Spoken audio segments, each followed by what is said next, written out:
Have you ever wondered if walking away from someone you love could actually be the greatest act of love?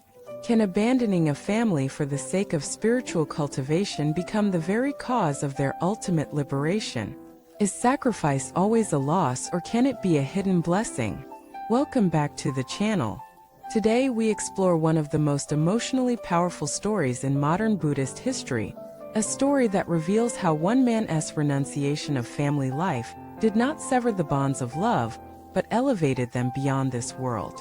This is the story of Master Tanxu, a legendary monk whose path to enlightenment was paved with both devotion and deep sorrow. We often think of spiritual awakening as a personal journey, but what happens when your path to liberation is entwined with those you love? Can your vow to walk the Dharma path alone actually redeem the very people you leave behind?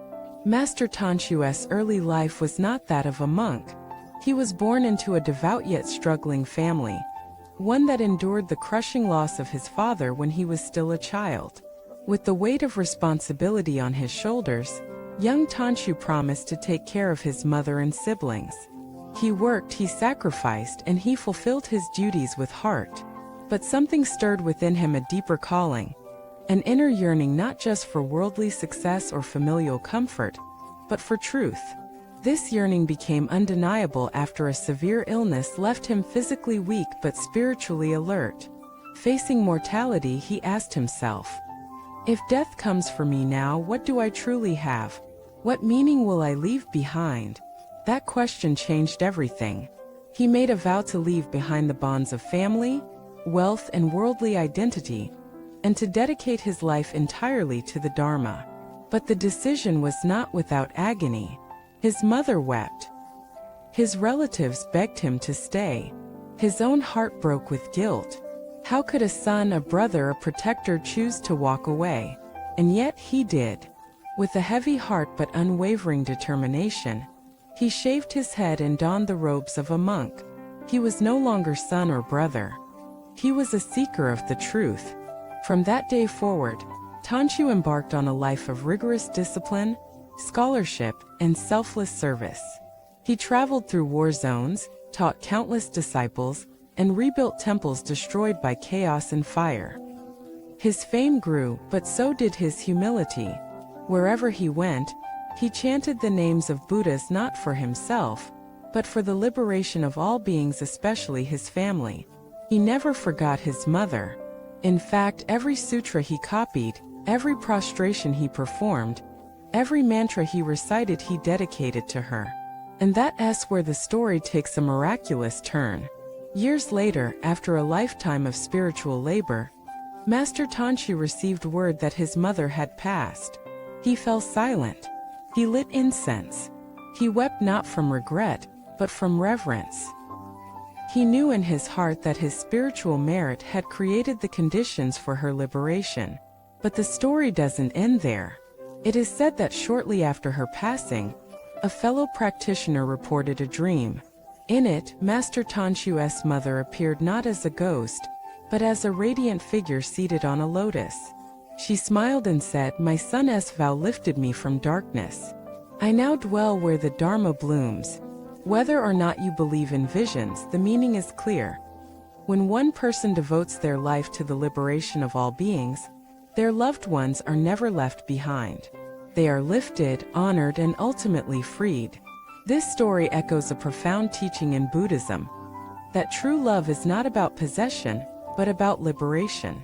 When you release your own ego, when you vow not just to save yourself but to awaken for the sake of others, your merit radiates in all directions.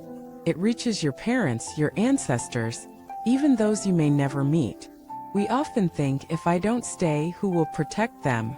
But what if your greatest protection comes not from proximity, but from purity? Not from control, but from compassion. Master Tanxu's life is not just an inspiring biography.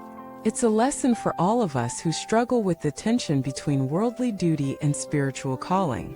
He shows us that renunciation, when done with a heart of selflessness, can become the most powerful expression of love. Imagine for a moment, if you had to choose between a comfortable life with your loved ones, or a path that might save their souls for eternity, Which would you choose? It's not an easy question. But Master Tanxu answered it with his life. His teachings continue to echo through generations, not just in monasteries, but in the hearts of people who feel torn between family and faith, between love and liberation. He teaches us that these two are not opposites. When your love is deep enough, it naturally turns toward the path that liberates. In modern times, many people feel trapped between responsibility and inner calling. They feel selfish for wanting solitude. They feel guilty for seeking silence. But the story of Tanxu reminds us that what looks like abandonment may actually be transformation. He didn't run from his family. He rose for them. He didn't reject them. He transcended the form of their relationship, embracing something greater, a bond not of blood, but of karma, vow, and awakening. Years after his passing, many of his disciples reflected on how one man could carry so much sorrow and yet emanate so much peace. The answer lies in his view of suffering not as a weight to bear, but as a fire that forges compassion. He allowed his own longing to become fuel for his practice. His mother's story became his vow. His family's suffering became his sutra. And through his life he turned tears into wisdom, pain into purpose. So the next time you feel torn between your inner world and your outer obligations, remember Tanxu. Ask yourself, what is my highest act of love? Is it to hold on or to let go? Is it to stay or to awaken? And whatever you choose, let it be rooted in compassion, clarity, and the courage to walk the path. Thank you for watching this video. If Master Tanxu's story moved you, let us know in the comments. Have you ever faced a choice between duty and truth? How did you reconcile it? We'd love to hear your reflections. Don't forget to subscribe, like, and turn on notifications to stay connected. See you in the next video.